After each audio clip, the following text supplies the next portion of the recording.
Horace Sudduth's humble beginnings started on August 8, 1888 in Covington, Kentucky. He was the second child of Charles and Mattie Sudduth. His father eked out a living as a general laborer, while his mother worked as a domestic. Although barely literate themselves, they endowed Horace with a desire to learn. Due to his father developing a crippling disease, Horace was forced to take a part-time job to supplement the family income.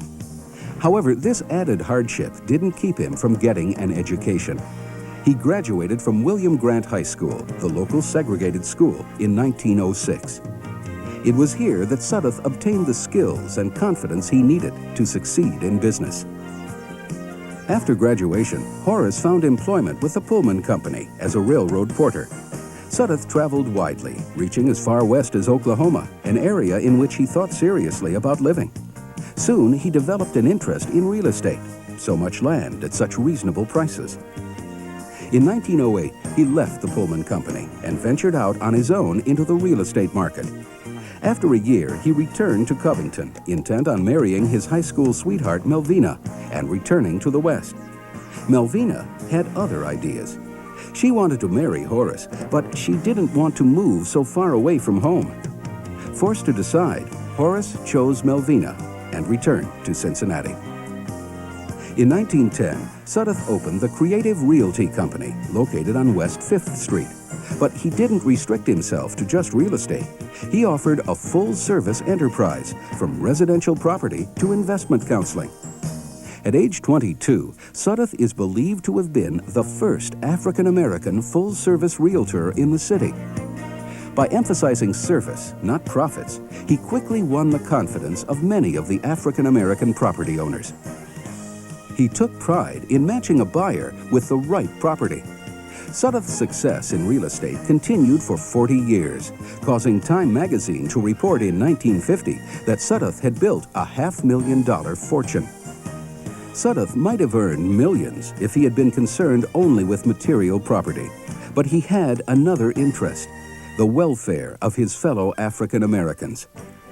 In 1919, when a large number of the local banks denied African Americans mortgage loans, Sudduth started the Industrial Federal Savings and Loan Association to meet their needs.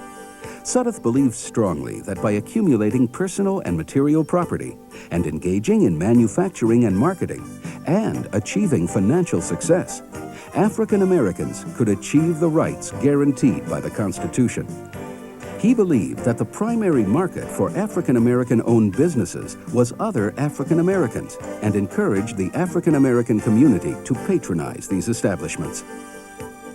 Espousing these ideas helped Sudduth to be elected president of the National Negro Business League. Sudduth's other accomplishments concerned the local community. He was the catalyst for the building of the 9th Street YMCA, raising over $100,000 for the project. After its construction, Sudduth chaired the management committee for 25 years. Sudduth's other philanthropic interest involved the new orphan asylum for colored youth, where he was a board member in 1924 and elected president a few years later. During his tenure, Sudduth expanded the asylum's mission from just caring for needy children to offering subsidies for students going to secondary schools and segregated colleges. However, Horace achieved his most daring initiative in 1950 when he created the Hotel Manse for both business and altruistic reasons. Segregated hotels were the norm in the years prior to the Civil Rights Revolution. By opening the Manse, Sudduth was able to meld his interest in real estate with his concern for adequate accommodations for African American residents and travelers. The hotel offered 108 bedrooms equipped with private baths, showers, and running water in each room. In addition to guest quarters, there were 13 efficiency apartments, an air-conditioned dining room called the Sweetbriar, an ultra-modern coffee shop open 24 hours a day, and a 400-seat capacity ballroom. At the grand opening in 1950, the Cincinnati Enquirer reported that the Manse Hotel is a credit to the city and to the man whose enterprise, energy, and money made it possible. African-American entertainers such as Sammy Davis Jr. and athletes like Joe Louis frequented the hotel. Horace Sudduth's career was remarkable. He worked within the capitalistic system as an entrepreneur, committed to change the plight of his fellow African Americans. Throughout his life, Horace Sudduth was a man who looked for possibilities when others found only obstacles. As a tireless worker and adventuresome risk-taker within a system that limited his potential, Horace Sudduth succeeded against all odds.